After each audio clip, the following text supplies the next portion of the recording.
of Washington State, a member of the Intelligence Committee. Congressman, thanks so much for coming in. You're welcome, sir. So you heard Lindsey Graham just a little while ago condemning your impeachment inquiry. You're one of the congressmen who are leading this impeachment inquiry in the House of Representatives. He says it's a secretive process, in his words, shutting out Republicans and denying the President of the United States due process. How do you respond? So, Wolf, imagine, if you will, for a moment, if the House of Representatives were to pass a resolution directed at the Senate that said, "Dear Senate, you know that proposed cabinet nominee that you have before us? We suggest you vote up or down, doesn't matter which." We all know exactly what Senator Graham's response would be, which would be, this is our constitutional responsibility, you stay in your lane. So my message to Senator Graham is, you stay in your lane.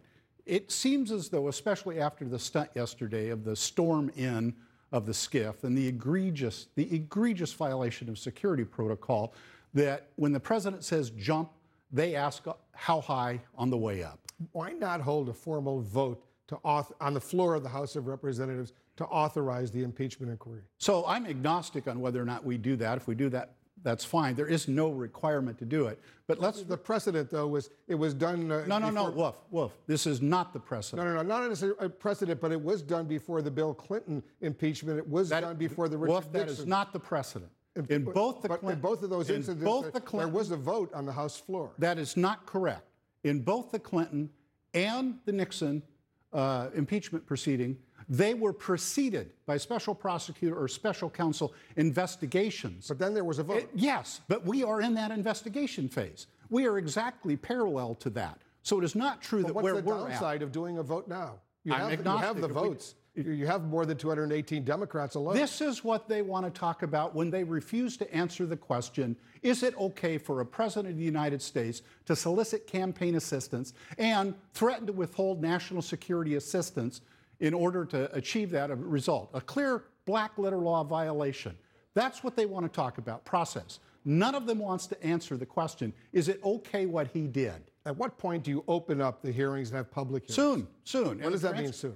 Well, I don't have a specific date. Chairman Schiff has committed himself to that. I am confident that we will do that.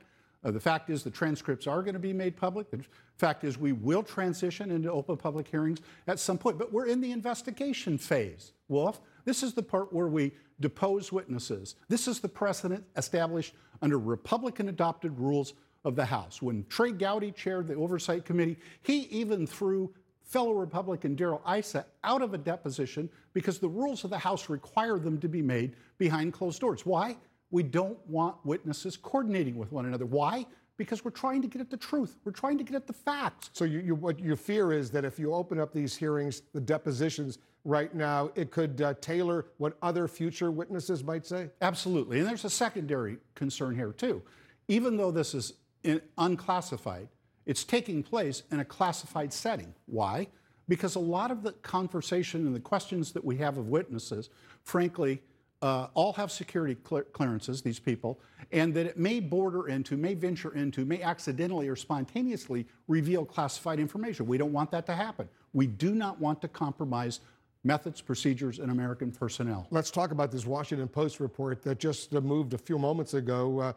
It reports that back in August of this year, the Trump administration delayed granting Ukraine certain trade privileges because John Bolton, who was then the White House National Security Advisor, warned that the president wouldn't want to take any action benefiting Ukraine at that time. What do you make of that?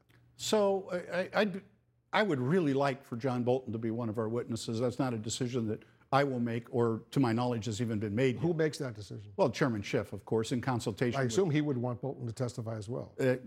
We would have to ask him. But look, there's an incredible amount of incriminating information in the text, in the opening statements of Dr. Hill from the National Security Council, Ambassador Yovanovitch, Ambassador Taylor, Ambassador Sondland, an incredible amount of incriminating information. But the most incriminating information of all was the president's own confession, as found in the record of the call he made to President Zelensky. And that confession, by the way, was signed quickly thereafter by Mick Mulvaney when he admitted it on national television. Are you concerned that there could be other points of leverage, U.S. points of leverage, on Ukraine beyond, let's say, trade privileges or military assistance, the nearly $400 million that was held up? Are there other examples that you've come upon in recent weeks that raise concern?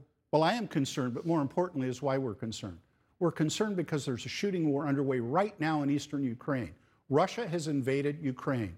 Ukraine is a bulwark of our stand against Russian aggression, not only into Ukraine, but Georgia and also the rest of Europe. We need to check this. We need to support our allies. Bottom line is there will be open hearings in the next few weeks, and more witnesses will be coming forward, and some witnesses who have already been deposed will come back. Absolutely, sir. Congressman Heck, thanks so much for coming in. Thank you. Stay with us for more on the breaking news.